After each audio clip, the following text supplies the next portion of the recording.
Her cheeks were red from the cold, and she grinned up at him as he turned on the seat. "Come on, Daddy. Just once more, please." "Better make it quick." Ronnie Powell snapped his visor down and glanced at his watch. "It's coming down pretty heavy, and you two are novices. 5 minutes more and we start for home." "You heard the boss." Dan put his machine in gear as Laura clasped her hands around his waist. "Hang on tight, honey. Here we go." They left Jenny and her dad in a cloud of white snow. The wind rushed past her stinging cheeks, and she laughed out loud. Jenny was right. Riding on a snowmobile was almost like flying. The cold took her breath away, and she narrowed her eyes to slits, squinting into the frozen brightness.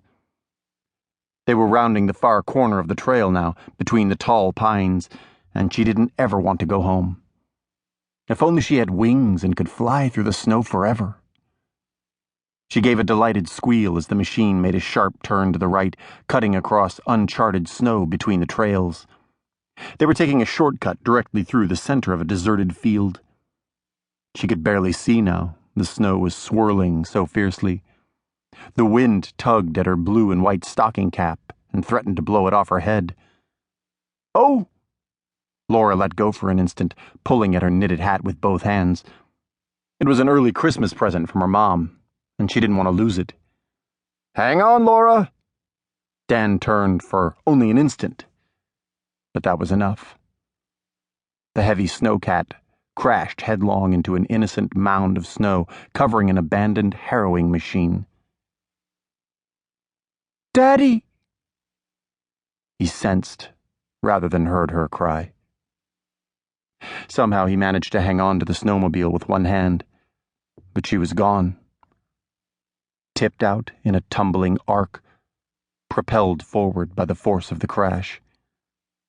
There was a sickening lurch as the machine toppled, and he heard a snap like a firecracker as pain exploded in his head.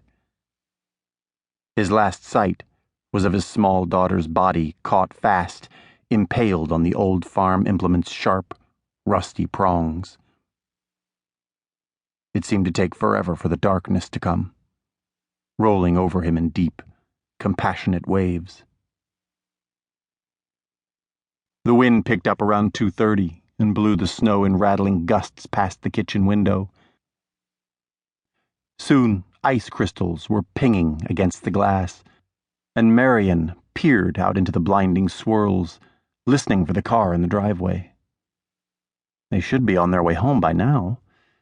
It was rotten weather for snowmobiling. She put on the coffee and poured milk into a saucepan for hot chocolate. Dan and Laura would be cold when they came in. An hour passed as she paced between the stove and the window. Perhaps they had stopped on the way. It was just like Ronnie Powell to convince Dan that they needed a hot brandy. Laura and Jenny were probably munching hamburgers at the truck stop right now while their father sat in the bar. There was really nothing to worry about. Why didn't he call? At 4 o'clock, Marian began to worry in earnest. She tried dialing Sally to see if she'd heard from Ronnie, but the lines were down. The phone was dead except for a faint mechanical crackling. It was turning bitter cold now, and the wind chill factor was rising.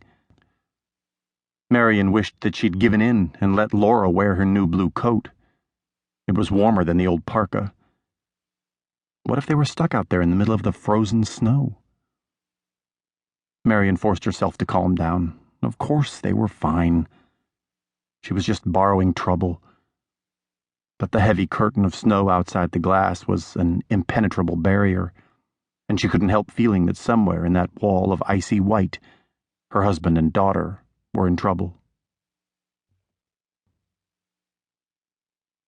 Her worst fears were realized when the patrol car drove up outside. They were hesitant about getting out of the car. Sheriff Bates first, and then Sally. There was something they didn't want to tell her. Something awful about Dan and Laura.